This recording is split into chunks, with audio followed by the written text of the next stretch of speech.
Hello students. अब ये comparing quantity के सेकेंड पार्ट में हम लोग पढ़ेंगे कंपाउंड इंटरेस्ट।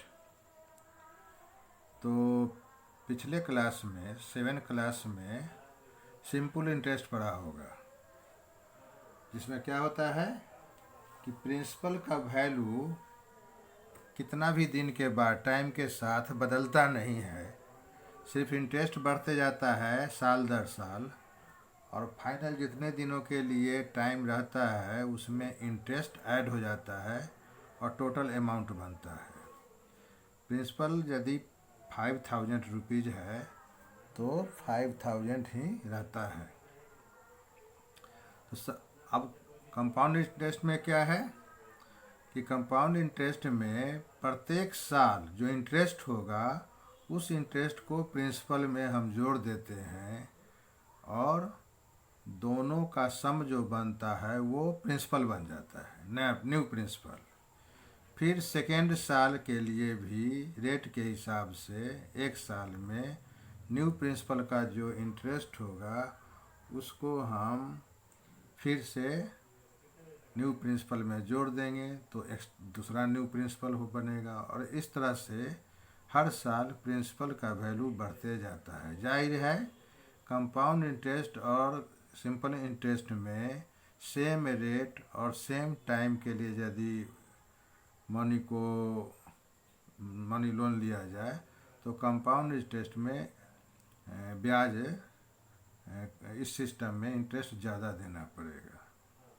तो सबसे पहले देखिए इंटरेस्ट के बारे में हम लिखे हैं, it is the extra amount paid by institutions. क्या हो सकता है इंस्टीट्यूशन में? बैंक हो सकता है या पोस्ट ऑफिस हो सकता है, यहीं से कोई आदमी लोन लेते हैं, कोई इंस्टीट्यूशन से लेते हैं। तो कुछ आदमी हैं जो व्यक्तिगत रूप से ये काम बैंक का काम करते हैं, खुद लोन देते हैं, या किसी आदमी के जिसको महाजन कहते हैं उससे भी लोग लोन लेते हैं और इंटरेस्ट पेड करते हैं ऑन मनी डिपॉजिटेड, जितना जमा होता है। It is also paid by people when they borrowed money, है ना, आदमी के द्वारा भी ये पेड होता है, लिया जाता है।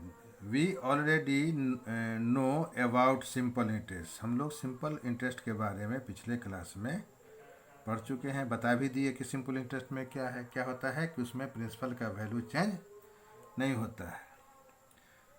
तो कंपाउंड इंटरेस्ट कैसे निकालते हैं, जैसा कि मैंने बताया उसको हम एल्गोरिथम में हम कई एक स्टेप में लिख दिए हैं, 3-4 स्टेप में, है ना। बहुत आसान है इसको समझना। क्या करेंगे हम? पहला स्टेप में find the simple interest for 1 year.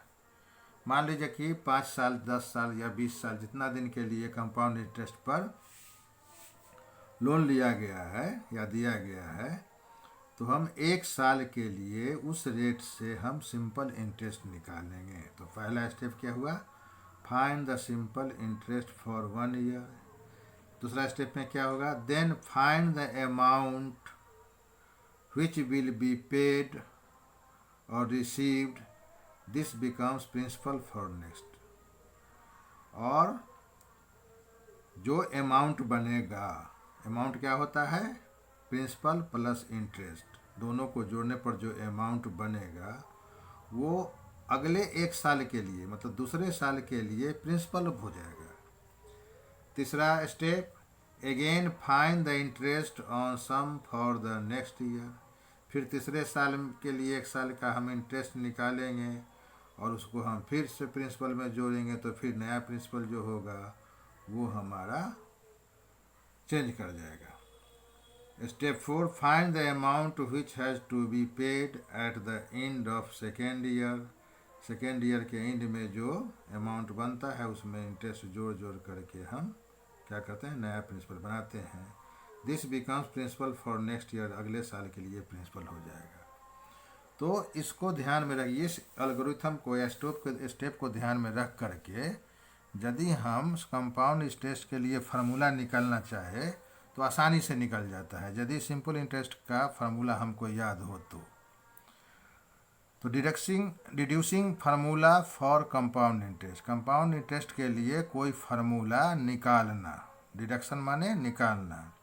तो मान लेते हैं P1 is the sum on which interest is compounded annually at a rate of R%।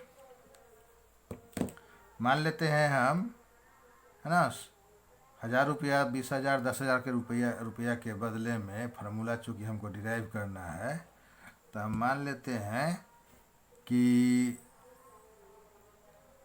P1 principal लिया गया, जो सम है on which interest is compounded annually, और इसी पर एनुअली इंटरेस्ट लग रहा है किस रेट से, R% के रेट से, पर एनुम माने प्रत्येक साल के हिसाब से।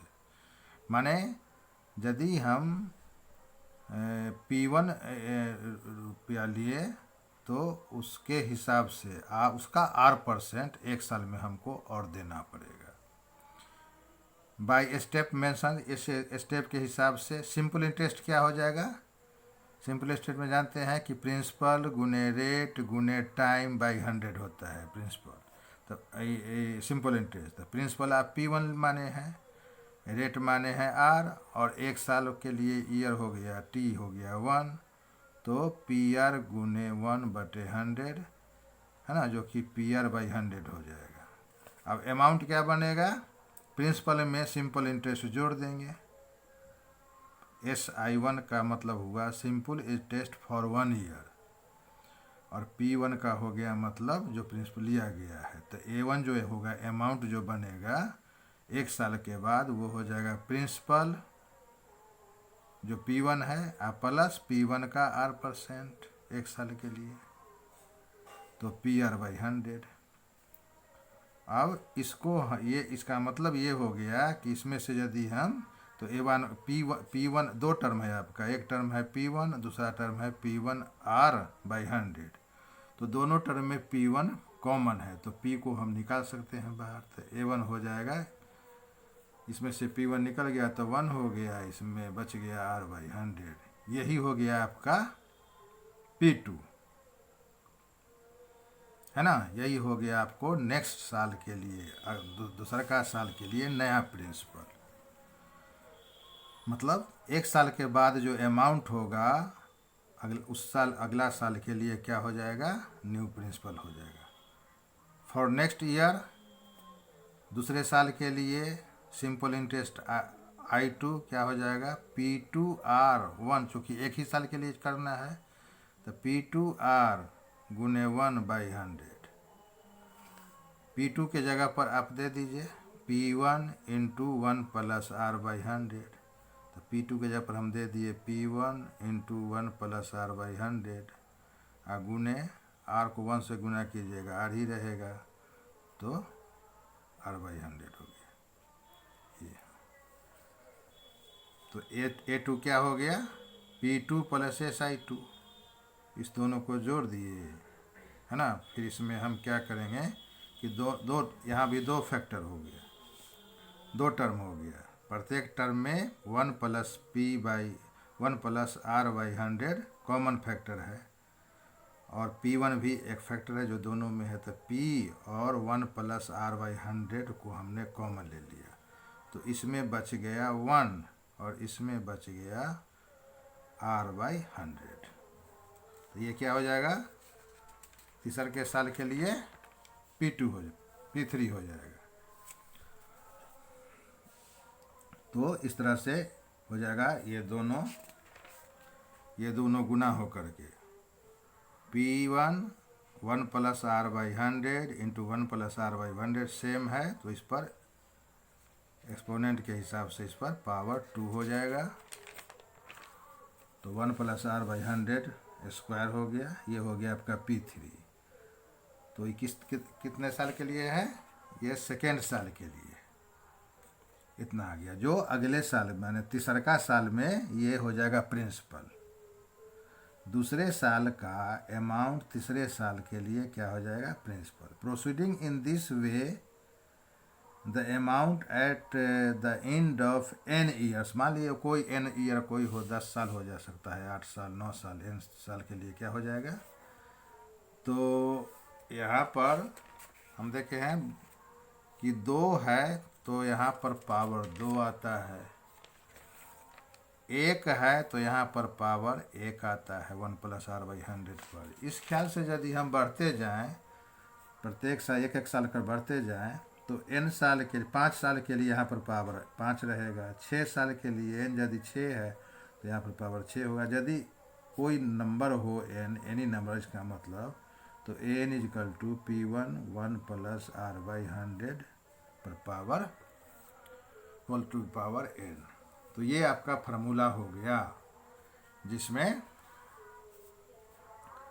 आपको क्या है, ये है n ईयर के बाद, after n year total amount जो बनेगा वो होगा क्या, प्रिंसिपल जो लिया गया, मूलधन जिसको कहते हैं सो, और r हो गया इंटरेस्ट, किस रेट पर लोन लिया गया है, और n हो गया नंबर ऑफ ईयर्स।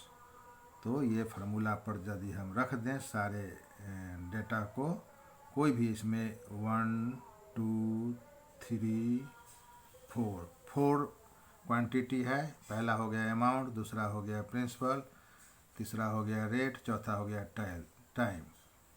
तो 4 फिजिकल क्वांटिटी है, 4 में से यदि कोई 3 मालूम रहेगा तो हम चौथा इस रिलेशन से निकाल सकते हैं। जैसे देखिए एग्जाम्पल के रूप में, find compound interest on ₹12,600 for 2 years at 10% per annum compounded annually. बोल रहा है कि 12,600 रुपया को कंपाउंड इंटरेस्ट करना है, कंपाउंड इंटरेस्ट निकालना है। तो अमाउंट निकाल लेंगे और उस अमाउंट में से मूलधन 12,600 घटा देंगे तो इंटरेस्ट बच जाएगा, वो बात की बात है। और कितने दिनों का इंटरेस्ट निकालना है, 2 साल के लिए। रेट क्या है, 10%। और कंपाउंडेड कब क्या आता है, माने एनुअली, माने 1 साल पर, प्रत्येक 1 साल पर इंटरेस्ट जो होता है उसको प्रिंसिपल में जोड़ते जाते हैं। तो पहले हम डेटा लिख लेते हैं। प्रिंसिपल मनी हो गया 12,600, रेट हो गया 10%, नंबर ऑफ ईयर्स जो n का वैल्यू है वो हो गया 2। अब इसमें रखिए तो a = P1 + r/100 पर पावर n।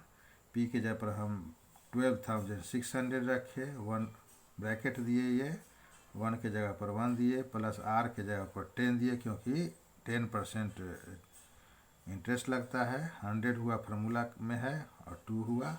इस सारे को यदि हम कैलकुलेशन करेंगे तो 15,246 रुपीज़ आता है। ये एनुअल हो गया। एनुअल का मतलब इसमें प्रिंसिपल भी है और इंटरेस्ट भी है। हमसे पूछ रहा है कंपाउंड इंटरेस्ट, चूँकि कंपाउंडेड किया गया है इसको, इसलिए इसमें से है ना, ये एनुअल में से आप प्रिंसिपल को घटा दीजिए तो वही कंपाउंड इंटरेस्ट बच जाएगा। तो अमाउंट माइनस प्रिंसिपल, ये 2,646 रुपया आपका कंपाउंड इंटरेस्ट हुआ। तो इस तरह से हम लोग इसको करेंगे। रेट कंपाउंडेड एनुअली और हाफ ईयरली सेम। कभी कभी होता क्या है कि कंडीशन रखा जाता है कि आपको पैसा तो हम देंगे इंटरेस्ट पर, लेकिन हम 6 मंथ पर ही क्या करेंगे कि इंटरेस्ट को, जो इंटरेस्ट होगा उसको हम प्रिंसिपल में जोड़ देंगे। तो उसको बोलते हैं हाफ ईयरली, माने सेमी एनुअली। तो इसमें कुछ नहीं करना है ना, एनुअल नंबर ऑफ ईयर्स जो होगा वो डबल हो जाएगा। हाफ ईयरली किया जाएगा 2 साल के लिए, तो चूँकि प्रत्येक 1 साल में 2 6 मंथ्स होते हैं, 2 हाफ ईयर होते हैं, तो उसको डबल कर देना है। और रेट एनुअली ही रहता है हमेशा, तो रेट को हाफ कर देंगे। मान लीजिए कि एनुअल रेट है 10%, तो हाफ ईयरली के लिए क्या हो जाएगा 5% हो जाएगा। तो देखिए, we can also have interest rates compound half yearly और क्वार्टरली। क्वार्टरली भी हो सकता है। क्वार्टरली का मतलब पूरे साल का चौथा हिस्सा। तो पूरे साल का चौथा हिस्सा कितना हो जाएगा? 3 मंथ्स हो जाएगा। तो 3 मंथ्स रहे हैं, 3 मंथ को ही हम एक साल यदि हम माने, नंबर ऑफ ईयर्स माने, तो एक साल में कितने ये हो जाएंगे? 3 मंथ 3 मंथ 3 मंथ 4 हो जाएंगे। तो एन हो जाएगा यहाँ पर 4। कन्वर्सन पीरियड क्या हो जाएगा? The time period after which the interest is added each time to form a new principal is called conversion period। प्रत्येक साल जो इंटरेस्ट को प्रिंसिपल में ऐड किया जाता है उसको कन्वर्सन पीरियड कहते हैं। when the interest is compounded half yearly, यदि इंटरेस्ट 6 माही लिया गया है, प्रत्येक 6 मंथ पर लिया गया है, there are 2 conversion period in the year. तो एक साल में आपको कन्वर्सन पीरियड 2 हो जाएगा, है ना। प्रत्येक 6 महीना पर एक, और उसके बाद फिर 6 महीना पर एक, each after 6 month. Now you can tell what will happen if the interest is compounded quarterly.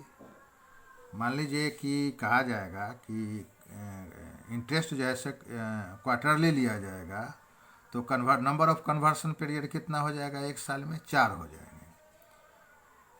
तो देखिए, what amount is to be repaid on a loan of ₹12,000 for 1.5 year at 10% per एनुम compounded half yearly.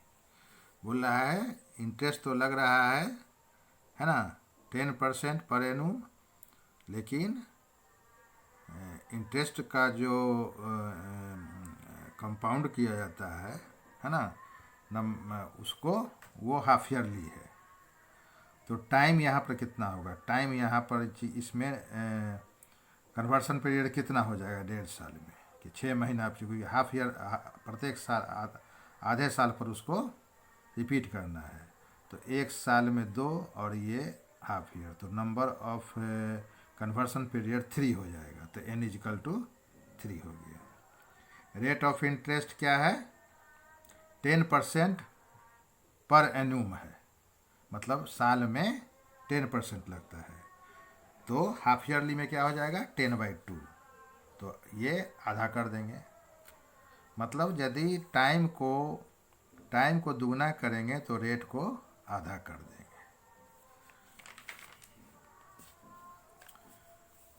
तो P = अब देखिए data सब रख दीजिए। P = ₹12,000।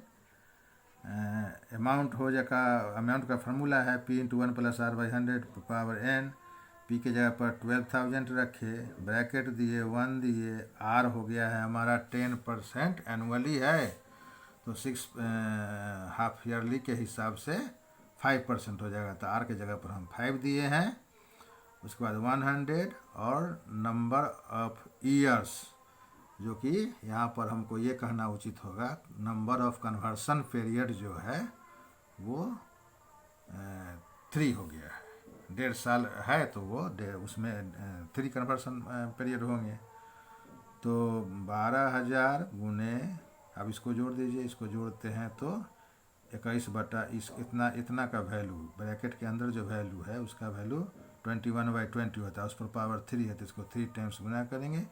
इस सारे को कैलकुलेट कीजिएगा तो 13,891.5 रुपीज़ आपको इसका अमाउंट बनता है। अब है कि applications of compound interest formula, इसको दैनिक जीवन में हम और कहीं उपयोग करते हैं क्या? तो निश्चित रूप से करते हैं। जैसे किसी सिटी का पॉपुलेशन का रेट पता हो तो कितने दिनों के बाद पॉपुलेशन दुगना हो जाएगा, 3 गुना हो जाएगा, ये हम निकाल सकते हैं, है ना। इंक्रीज और डिक्रीज इन पॉपुलेशन, तो पॉपुलेशन इंक्रीज जैसे होता है, किसी कारण से पॉपुलेशन डिक्रीज भी होता है। पॉपुलेशन ऐसा मत समझना कि हमेशा पॉपुलेशन इंक्रीज ही होता है।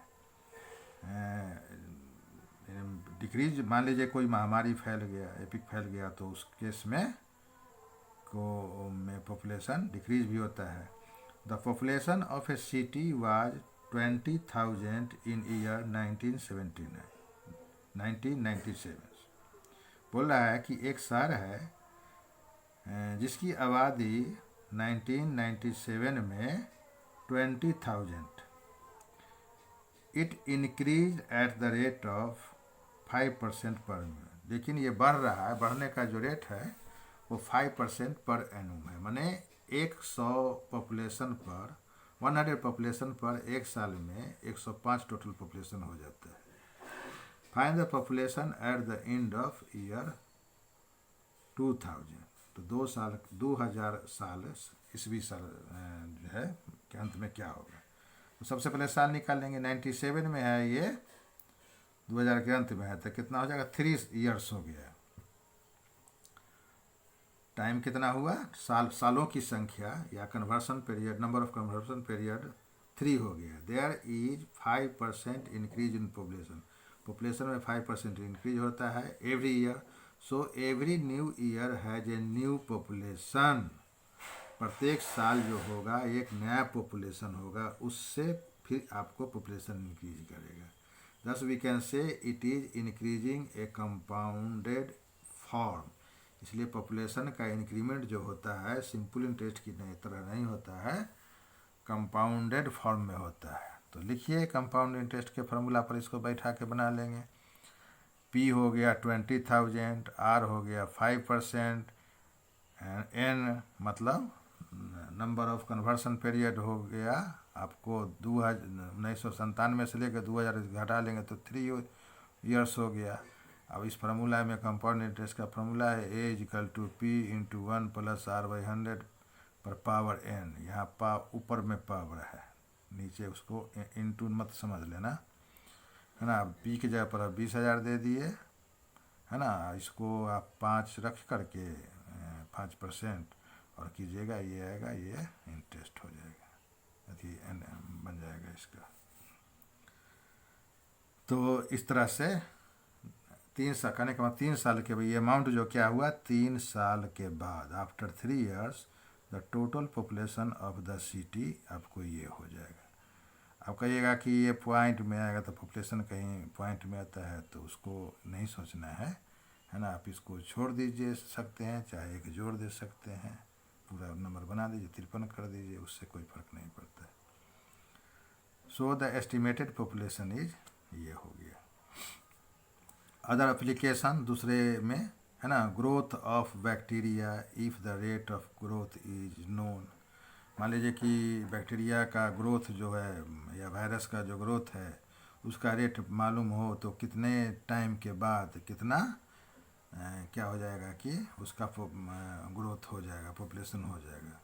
The value of an item if its price increase और decrease in the intermediate year. जैसे मान लीजिए कि कोई गाड़ी खरीदे और 2 साल के बाद उसका कुछ परसेंट घटाया जाएगा, तो उसका कितना वैल्यू हो जाएगा 2 साल पर। तो ये सब में आप सीधे इस फार्मूला को यूज करके आप निकाल सकते हैं। और जितना हम पढ़ाए कंपाउंड इंटरेस्ट, उसमें जो एक्सरसाइज है उससे रिलेटेड वो 8.3 है। तो फिर नोटबुक में इसको बना लीजिएगा। नहीं बनने जो प्रॉब्लम नहीं बनेगा उसको सीधे मेरे व्हाट्सएप नंबर पर भेज करके आप देख सकते हैं। तो इस तरह से हम समझते हैं कि आज दोनों पार्ट में, पार्ट 1 और पार्ट 2 में जो कंपेयरिंग क्वांटिटी है, जिसमें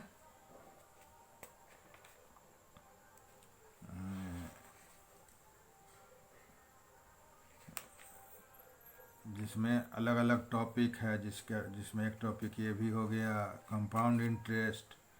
इससे पहला टॉपिक था सेल टैक्स था। तो बारी बारी से हम लोग सबको पढ़ दिए, प्रॉफिट एंड लॉस था। तो इस तरह से ये जो चैप्टर है कंपेयरिंग क्वांटिटी वो समाप्त होता है।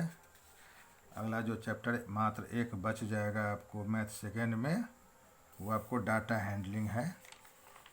तो इसको हम आगे डील करेंगे। ठीक है, तब तक इसको यहीं रहने दिया जाए। Thank you.